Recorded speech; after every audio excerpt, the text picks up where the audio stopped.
안녕하세요. 성경탐험 첫 번째 시간 우리 말씀을 나눠볼게요. 1과는 창세기부터 레위기까지예요. 첫 번째 시작은 바로 네 사건으로 시작합니다. 하나님께서는 우주 만물 모든 것들을 창조하세요. 그럼으로써 세상의 시작은 하나님의 창조로부터 시작을 해요. 우리가 잘 알다시피 하나님께서 이 모든 것을 창조하실 때에는 말씀으로 창조하셨어요. 그리고 6일 동안 창조하셨죠. 하나님께서는 6일 동안 창조하실 때 모든 것을 완벽하게 그리고 모든 것을 다 조화롭게 창조하셨습니다. 그래서 하나님께서는 그 모든 것을 만드신 걸 보시면서 바로 보기에 좋았더라 라는 표현들을 하고 계세요. 디모데전서 4장 4절 말씀에 보면은 하나님의 지으신 모든 것이 선함에 감사함으로 받으면 버릴 것이 없나니 라고 되어 있어요. 하나님께서 만드신 모든 것들은요 바로 선하세요. 완벽하시고요. 그리고 정말로 조화롭게 창조하셨어요. 이걸 가장 잘 나타내는 또한 성경 말씀에 보면은 하나님께서 모든 것을 만드시면서 창조하시면서 하나님께서는 보기에 좋았더라는 말을 하고 계세요. 이 보기에 좋았더라라는 말이 바로 선하다라는 의미가 있고요. 이 선하다는 의미는 다른 것을 의미하는 것이 아니라 바로 하나님께서 원하시는 대로 완벽하게 조화롭게 만들었다라는 의미를 갖고 있어요. 그리고 각자의 역할들을 다 하도록 만드셨다라는 부분들이에요. 특히 하나님께서는 모든 것을 만드시면서 사람은 좀 더 특별하게 창조하셨어요. 바로 하나님의 형상으로 우리를 만드셨다라는 거예요. 하나님을 닮도록 만드셨는데 왜 하나님의 형상, 하나님을 닮도록 만드셨냐? 하나님은 우리와 깊은 교제를 바로 하길 원하셨어요. 우리가 하나님의 형상을 닮아야지만 하나님과 깊은 교제를 나눌 수 있기 때문에 그 하나님께서는 우리와 깊은 교제를 하고 싶으시기 때문에 바로 그분의 형상을 닮도록 만드셨다라는 거예요. 창조의 특징을 보게 되면은 하나님께서는 우선은 공간을 만드시고요. 그리고 그 공간 안에 모든 것들을 다시 채우십니다. 그리고 이 창조는 하나님께서 계획하신 대로 모든 것을 바로 창조하셨습니다. 이렇게 모든 것을 완벽하게 창조하셨는데 바로 동산에 있는 각종 나무의 열매는 마음껏 먹되 오직 선악을 알게 하는 나무의 열매만은 먹지 말라라는 약속이 있었어요. 하나님께서 만드신 아담과 하와에게 이와 같은 약속을 하셨는데 아담과 하와는 하나님의 말씀을 따르지 않고 바로 불순종하기 시작해요. 이게 바로 죄의 시작이에요. 죄의 시작은 다른 것이 아니라 바로 하나님의 말씀을 듣지 않고 불순종하는 게 바로 죄의 시작입니다. 아담 이후의 모든 자손들은요 계속해서 불순종한 사람의 모습을 갖고 있어요. 생각도 악했고요. 그 생각이 악하기 때문에 모든 행동도 다 악한 것으로 나오기 시작합니다. 창세기 6장 5절 말씀에 보면은 여호와께서 사람의 죄악이 세상의 관영함과 그 마음의 생각에 모든 계획이 항상 악할 뿐임을 보시고 라고 말씀하고 계세요. 죄를 갖고 있는 우리들은요 아무리 옳다라고 생각해도요 하나님께서 보시기엔 그것은 다 악한 것입니다. 그런데 우리는 그걸 모르고 그냥 내가 선하고 내가 착하고 내가 잘났다라고 우리는 살아가요. 그리고 내가 하는 게 다 옳은 거다라고 우리는 살아갈 때가 너무나도 많습니다. 이때 당시에도 사람들이 자신들의 생각 그것을 다 나타내고 있지만 성경에는 그 모든 게 악하다라고 되어 있어요. 이때 하나님께서는요 의인으로서 한 사람을 바로 남겨두십니다. 그게 바로 노아입니다. 하나님의 계획은 이제 이 세상을 바로 심판하는 것인데 이 심판 가운데 노아 그리고 내 가족은 구원할 거다라는 약속이 분명히 있었어요. 그러면서 노아에게 명령하시기를 바로 큰 배를 만들어라 라고 말씀하세요. 이렇게 노아는요 하나님의 은혜를 이제 잊게 됩니다. 노아가 의인이라고 성경은 되어 있지만 노아의 행동이 아니면 아예 죄가 없어서가 의인이 아니에요. 이 노아는 하나님을 믿고 하나님 말씀에 순종하기에 하나님께서는 그를 의인으로 바로 말씀하고 계십니다. 그런 노아가 하나님의 은혜를 입어서 바로 구원을 받는다라는 거예요. 죄인인 우리도 예수 그리스도를 통해서 구원받는 것도 마찬가지예요. 우리가 잘난 것이 아니라 내가 무엇이 있는가 해서가 아니라 하나님의 이와 같은 은혜를 입었기에 예수 그리스도를 통해서 우리가 바로 구원을 얻을 수 있다라는 부분들입니다. 자, 이때 이제 하나님께서는요 노아에게 큰 배를 만들라라고 하시고 이제 심판하십니다. 이때 심판하실 때 하나님께서는 바로 홍수로서 심판을 하세요. 배가 완성이 되었고요. 그리고 그 배의 문을 하나님께서 닫으십니다. 그리고 비가 내리기 시작해요. 40일 동안 밤낮으로 이제 비가 내리는데 배에 탄 사람들과 동물을 제외하고 모든 생명체는 다 이제 죽게 되어버립니다. 하나님께서는 이 홍수를 통해서 바로 심판하셨어요. 이것은 하나님이 죄를 미워하시기 때문에 심판하신 거지 사람 자체가 싫어서 심판하신 건 아니에요. 홍수가 끝나고 노아의 가족들은 제일 먼저 한 게 바로 하나님께 감사의 제사를 드립니다. 구원받은 그 기쁨으로 하나님께 바로 감사함을 나타내고 있어요. 그러면 우리도 왜 예배를 우리가 드려야 되냐? 구원받은 우리들이 이 구원의 기쁨과 감격을 가지고 그리고 감사함을 가지고 하나님 앞에 나와 예배를 드려야 돼요. 이게 우리가 드려야 될 바른 예배의 바로 자세입니다. 자, 이 이후에 하나님께서는 더 이상 물로서 심판하지 않겠다라고 하는 약속이 있어요. 그 약속의 증표가 바로 무지개고요. 노아의 홍수 사건 이후에 바로 노아의 가족들은 이제 번성하기 시작해요.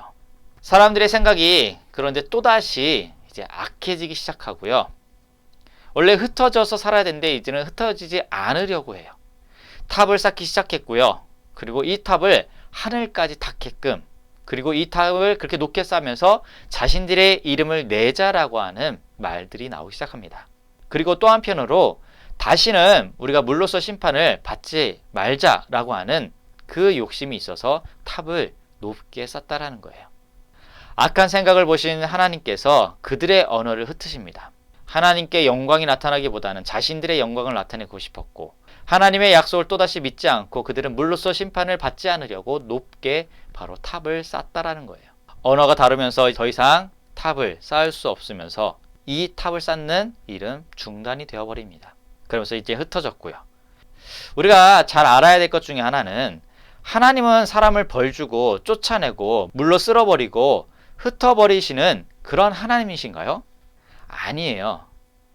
하나님께서는 바로 이 죄지은 인간을 위해 사랑의 대책을 바로 세우셨다라는 거예요. 지금부터 이제 4,000년 전에 하나님은 이제 구원의 계획을 이제 시작하시는데 그 구원의 구체적인 계획은 바로 아브라함을 통해서 이제는 구원의 계획을 펼치세요. 죄지은 인간과 하나님 사이에 다리의 역할에 바로 여기에 아브라함이 쓰임받기 시작합니다. 아브라함이 살던 곳은 우르라는 지역이에요. 티그리스 강과 유브라데스 강 사이에 바로 비옥한 지역에서 살았던 아브라함. 아버지께서는 우상을 깎아 만들었었고요. 어쩌면 이 아브라함은요, 부족함 없이 좀 더 풍요롭게 살았던 사람 중에 하나가 이 아브라함입니다. 그런데 어느 날 하나님께서는 이 아브라함을 부르세요. 창세기 12장 2절부터 3절의 말씀에 보면은 하나님께서 아브라함을 부르는 장면이 나와요. 내가 너로 큰 민족을 이루고 내게 복을 주어 내 이름을 창대케 하리니 너는 복의 근원이 될지라. 너를 축복하는 자에게는 내가 복을 내리고 너를 저주하는 자에게는 내가 저주하리니 땅의 모든 족속이 너를 인하여 바로 복을 받을 것이다 라는 말씀이 있어요. 하나님께서는 아브라함에게 복 주겠다라고 약속하셨고요. 그런 아브라함은 복의 근원으로서 살아가라고 말씀하세요. 그러면서 하나님께서는 그 아브라함을 통해서 또다시 다른 민족이 복받게끔 하겠다라는 약속을 하십니다. 우리의 삶도 마찬가지예요. 우리가 하나님을 통해서 복을 받은 우리들은 복의 근원의 모습을 갖고 살아가야 돼요. 늘 하나님께 영광, 하나님께 감사함으로 살아가면서 하나님을 믿지 않는 자들에게 그 하나님을 증거하는 삶이 또한 우리의 삶이 되어야 되고요. 그 삶을 통해서 믿지 않는 많은 사람들이 하나님께 나와 다시 하나님을 영접할 수 있는 삶들로 이어져야 돼요. 아버지였던 데라와 그리고 아내 사라 그리고 조카 롯과 함께 강을 따라 하란까지 이제 이르게 됩니다. 그런데 이 하란에 도착했을 때 아버지 데라가 여기에서 바로 죽게 돼요. 그런 슬픔 가운데 잠겨있는 아브라함에게 하나님께서는요, 다시 한번 이 아브라함을 통해서 축복의 통로로 삼아 많은 복을 주고 자손이 번성케 하겠다라는 약속을 다시 한번 하세요. 이러한 부르심을 받은 아브라함은 하나님이 지시한 바로 가나안 땅으로 이제 향하기 시작합니다.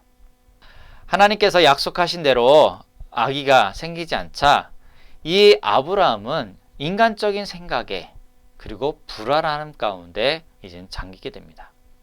그러다 보니까 하나님의 약속을 기다리지 못하고 인간적인 방법으로서 하갈을 통해서 이스마엘을 출산하는데, 하나님은 이 이스마엘이 하나님의 약속으로 얻는 자녀가 아니다라고 말씀하세요. 그러면서 하나님께서는요, 이제 사라를 통해서 다시 한번 100세의 약속의 아들 이삭을 주신다라는 말씀을 하십니다. 창세기 26장 3절 말씀에 보면은, 이 땅에 유하면 내가 너와 함께 있어 내게 복을 주고 내가 이 모든 땅을 너와 내 자손에게 주리라. 내가 내 아비 아브라함에게 맹세한 것을 이루어 내 자손을 하늘의 별과 같이 번성케 하며 이 모든 땅을 내 자손에게 주리니 내 자손을 인하여 천하 만민이 복을 받으리라 라는 말씀을 이삭에게 했어요. 근데 이 약속을 자세히 보게 되면요, 하나님께서 아브라함에게 하셨던 그 약속과 비슷해요. 결국 하나님께서는 아브라함에게 했던 그 약속이 아들이었던 이삭에게도 동일한 약속을 바로 해주십니다. 이 이삭이 이제 40세에 리브가와 바로 결혼을 하게 되고요. 그리고 쌍둥이 두 자녀를 낳습니다. 그게 누구냐면 바로 에서와 그리고 야곱이에요. 그런데 하나님께서는 창세기 25장 23절 말씀에 이런 말씀을 하세요. 여호와께서 그에게 이르시되 두 국민이 내 태중에 있구나. 두 민족이 내 복중에서부터 나누리니 이 족속이 저 족속보다 강하겠고 큰 자는 어린 자를 섬기리라 라는 말씀을 미리 하세요. 하나님께서는 바로 이 야곱을 통해서 하나님의 구원의 계획 가운데 바로 이를 택하셨다라는 것을 미리 예고하십니다. 그런데 이 야곱이요, 아버지를 속이고 맏아들의 축복을 바로 가로채요. 이거 역시 인간적인 방법이었다는 부분들이에요. 그래서 야곱은 인간적 방법을 사용한 결과로서 삼촌 라반의 집에서 바로 살게 되는데, 그 기간 동안 이 집에서 살면서 험난한 세월을 보내기 시작합니다. 하나님은 야곱에게 새 이름을 나중에 주세요. 바로 이스라엘이라는 이름을요. 야곱은 4명의 아내로부터 12명의 아들을 이제 낳게 되는데, 창세기 28장 13절부터 말씀해 보면은, 또 본즉 여호와께서 그 위에 서서 가라사대 나는 여호와니 너의 조부 아브라함의 하나님이요 이삭의 하나님이라. 너 누운 땅을 내가 너와 내 자손에게 주리니 내 자손이 땅에 티끌같이 되어서 동서남북에 편만할지며 땅의 모든 족속이 너와 내 자손을 인하여 복을 얻으리라 라는 약속을 하십니다. 이 약속도 아까 말씀드렸듯이 아브라함의 약속과 그리고 이삭의 약속과 야곱의 약속이 너무나도 비슷해요. 그 약속, 아브라함에게 했던 약속은 이삭에게, 그리고 또다시 그 약속은 야곱에게까지도 이제 전해집니다. 12명의 아들 중에 이 야곱은요, 바로 요셉을 총애하기 시작해요. 그러다 보니까 형들은 이 요셉을 바로 미워합니다. 요셉을 애굽의 노예로 팔았고요. 그리고 그 노예로 팔려간 이 요셉은요, 바로 보디발 집에서 노예로서 살아갑니다. 그리고 이제 감옥으로, 그리고 나중에 최종적으로 하나님께서 이 요셉을 바로 총리의 자리까지 이제 올려놓습니다. 근데 이 기간은 짧은 기간이 아니에요. 오랜 기간의 결과로 바로 나왔습니다. 요셉이 끝까지 이것을 기다릴 수 있었던 이유는 그가 가진 꿈, 모든 일에 대해서 그가 하나님의 뜻을 찾았고 거기서 또한 발견하기 시작합니다. 그리고 그것을 확인했고요. 그러다 보니까 이 요셉은요, 늘 하나님에 대한 신뢰와 기대감을 바로 가지고 있었다라는 거예요. 그래서 힘들어도 어려운 환경 속에 있어도 포기하지 않고 계속해서 하나님의 약속만을 의지하며 살아갔던 바로 요셉입니다. 이 애굽 땅에 7년의 풍년과 7년의 흉년이 이제 찾아옵니다. 애굽으로 곡식을 사러 온 이제 형들을 이제 만나게 되는데, 그러한 계기를 통해서 요셉과 형들이 그리고 아버지와 재회하는 시간을 가졌고, 이 요셉은 형들을 다 용서하면서 이 모든 것은 이미 하나님께서 알았기 때문에 나를 먼저, 형들이 잘못한 것이 아니라 나를 먼저 바로 이곳에 보냈다라는 믿음의 고백들을 합니다. 요셉을 통해서 이 유대 민족이 바로 구원받았고 바로 애굽으로 이주하게 됩니다. 그러면서 이 애굽에서 편안한 삶을 살기 시작합니다. 아버지 야곱을 비롯해 70명의 가족을 애굽의 고센 땅으로 이제 데려왔고요. 그리고 그들의 후손은 애굽 안의 고센 땅이라는 곳에서 400년 동안을 살기 시작합니다. 지금까지가 이제 창세기와 관련된 말씀인데 한 단어로 줄인다면 바로 시작이라는 단어로 줄일 수 있고요.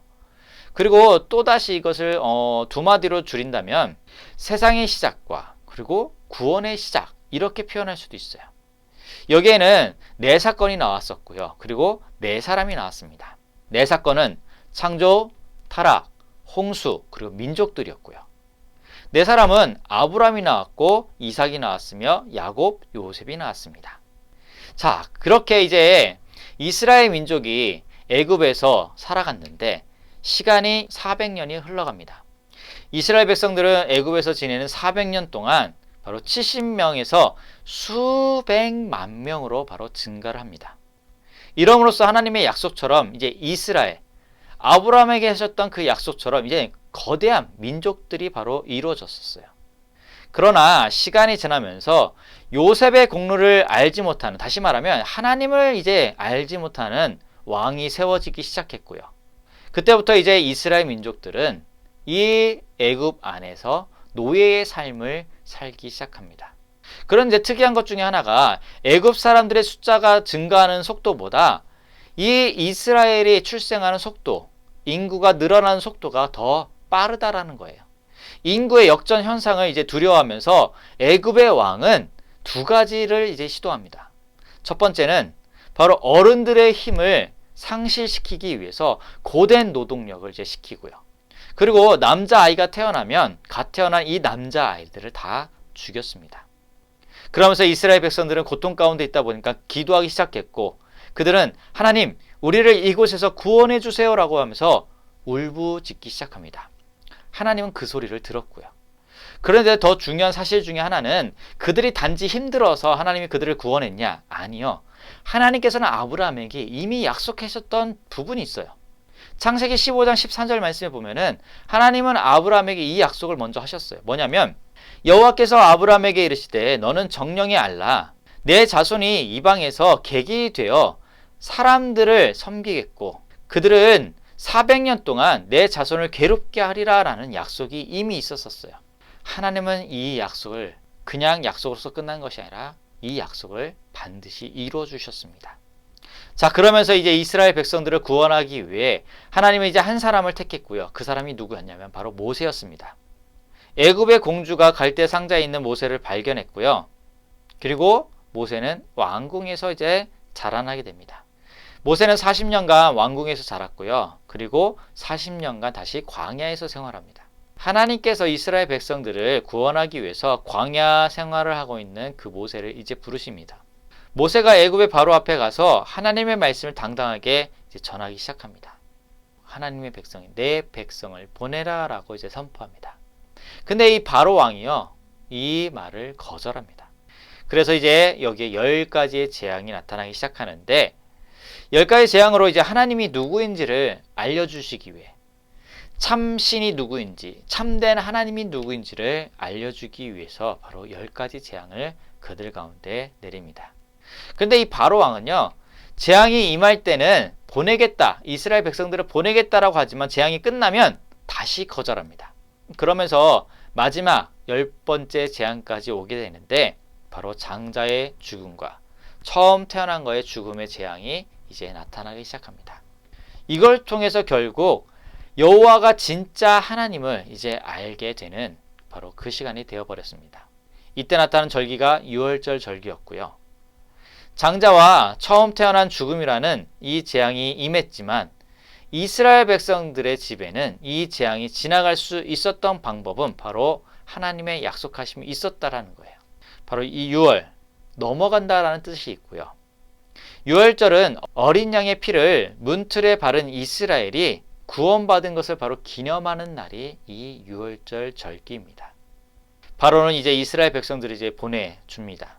이스라엘 백성들은 이제 홍해를 향해 가고 있는데 하나님이 바로 구름 기둥과 불 기둥으로 애굽에서 나오는 이스라엘 백성들을 이제 인도해 주시고요. 애굽을 나오는 이스라엘 백성들은 큰 이제 난관에 부딪힙니다. 왜냐하면 앞에는 홍해 바다가 있고요. 뒤에는 바로의 마음이 변해서 바로 이스라엘을 추적하려고 하는 군대들이 따라오고 있습니다. 이때 모세는 하나님께 기도했고요. 지팡이를 들고 바다 위로 내밀자 홍해가 바로 갈라지기 시작합니다. 이스라엘 백성들은 이 홍해를요 걸으면서 건널 수 있게 되고, 이것을 시험하고자 했던 애굽의 군대들은 바로 물에 빠져 죽습니다. 이스라엘 백성은 다시 하나님의 놀라운 구원의 하나님을 바로 경험하는 시점이 바로 이 홍해 사건입니다. 홍해를 건너고 이제 이스라엘 백성들은 광야의 길로 이제 가기 시작하는데, 시내산에 이르렀을 때에 하나님께서는 모세를 시내산으로 불러 바로 하나님께서 말씀하십니다. 이 백성은 제사장 나라가 될 거고요. 그리고 거룩한 백성이 될 것이다 라는 말씀하세요. 단 그냥 되는 것이 아니라 하나님의 계명을 지키면 이라고 되어 있습니다. 창세기는 구원을 위한 한 사람을 택했다라면, 이제 출애굽기부터는 이 구원을 위해 하나님께서 한 민족을 바로 이제 준비한 장면들을 볼 수 있게 됩니다. 그리고 시내산에 이르렀을 때 하나님께서는 계명을 주신 것뿐만 아니라 율법과 성막에 관련된 말씀도 해주십니다. 율법은 하나님의 백성이 지켜야 될 기본 규칙이고요. 그리고 하나님과의 약속이 바로 이 율법입니다. 이 안에는 하나님 사랑과 바로 이웃 사랑에 관련된 말씀이 있습니다.